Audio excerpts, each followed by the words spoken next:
In the beginning of 2025, I thought to practice just one habit daily and that was journaling.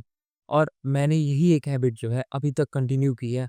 आज 2025 का 115वां दिन बीत चुका है और मैंने अपनी जर्नलिंग की जो हैबिट है उसको कंटिन्यू रखी है। ये हैबिट कितनी इफ़ेक्टिव है और क्यों ये तुम्हें परफॉर्म करनी चाहिए और किस-किस तरह से करना चाहिए। So let's start from the beginning. दिसंबर में मैं जॉर्डन पीटरसन की कुछ वीडियोज़ देख रहा था और उसमें वो कंटिन्यूअसली राइटिंग की बात कर रहे थे, not journaling but specifically writing.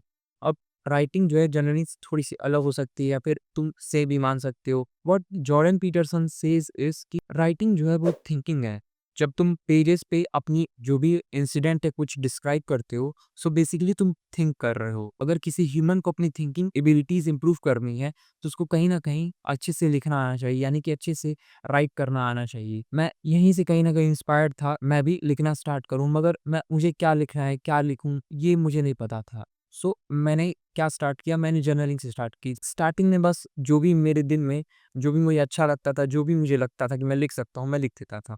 चाहे वो कितनी भी छोटी बात हो, चाहे वो कितनी भी बड़ी बात हो। जब मैंने लिखना स्टार्ट किया, तो तुम जब एक बार किसी प्रोसेस में आ जाओगे ना, सो एक टाइम के बाद जब तुमको लगेगा कि हाँ यार, इसमें तो अच्छा लग रहा है, ये वर्कआउट कर रही है, तो तुम उसको कंटिन्यूअसली खुद करने लगते हो, ठीक है?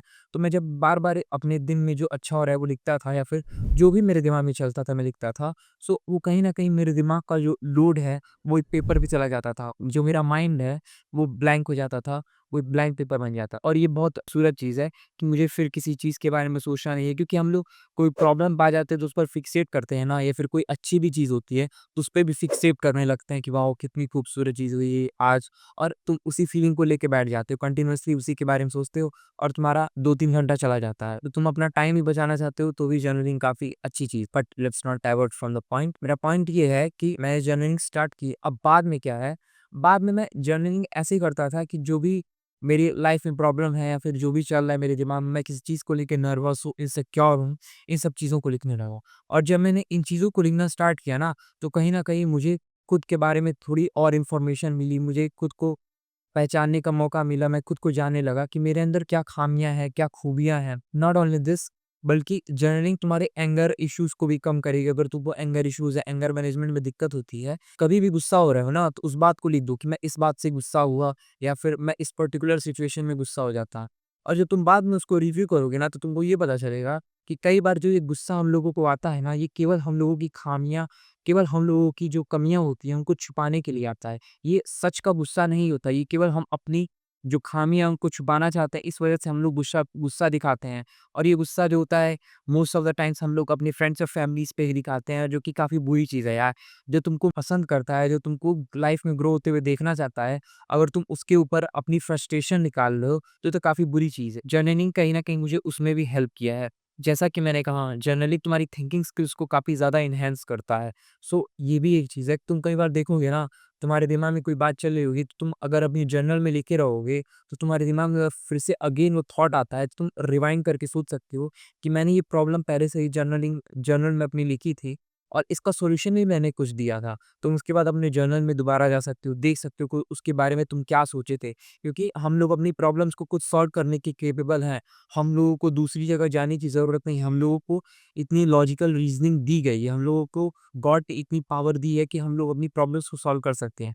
जस्ट हम लोगों को क्या करना है, हम लोगों को अपनी प्रॉब्लम्स को देखना है। और देखोगे कैसे? जब तुम प्रॉब्लम्स को एक कॉपी में नोट करोगे, क्योंकि वो तुम्हारे दिमाग की जो भी गंदगी होती है वो तुम एक पेज में देख पाओगे, वो तुम क्लियरली देख सकते हो कि हाँ, ये चीज़ें हैं जो मुझे डिस्टर्ब कर रही हैं, जो मुझे अपना वर्क करने नहीं दे रही हैं, जो कहीं न कहीं मुझे इनसिक्योर बना रही हैं। फिर उसके बाद जैसे हम लोग क्या करते हैं, हम लोग अपने दोस्त का कोई प्रॉब्लम होता है कितने अच्छे से सॉल्व करते हैं, हम लोग उसके बारे में कितने डिफरेंट पर्सपेक्टिव से सोच सकते हैं। बट सेम बात जब हम लोग की प्रॉब्लम्स पे आती है ना, तो हम लोग नहीं कर पाते, क्योंकि यार अपनी प्रॉब्लम्स के बारे में कौन ही उतना अच्छे से सोच पाता है। हम लोग अपने आप को इतना मासूम समझना चाहते हैं, इतना कमज़ोर समझ लेते हैं कि हम अपनी प्रॉब्लम्स को सॉल्व ही नहीं कर पाते हैं। और जब तुम जर्नलिंग करोगे, तुमको एक सशक्त ह्यूमन की तरह सोचना है, एक सशक्त व्यक्ति की तरह सोचना है, जो इतना पावरफुल है और कैपेबल है, जो अपनी प्रॉब्लम्स को सॉल्व कर सकता है। जब जर्नल में तुम अपनी प्रॉब्लम लिखोगे, तो फिर उसके सॉल्यूशंस के बारे में भी तुम सोच सकते हो।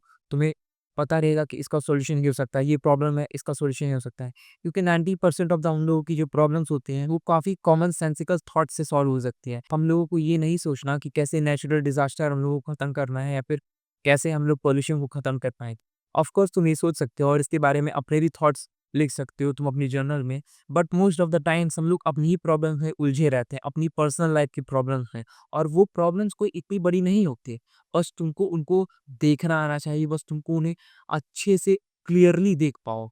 कि हम लोग अपने दिमाग में जब ये थिंकिंग प्रोसेस करते हैं, तो हम काफ़ी बातें मिस कर जाते हैं, और यहीं पे तुम्हारी जर्नल तुमको हेल्प करेगी, तुम कोई पॉइंट नहीं मिस करोगे।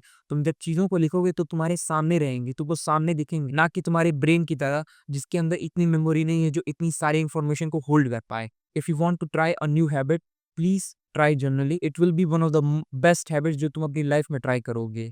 Thank you.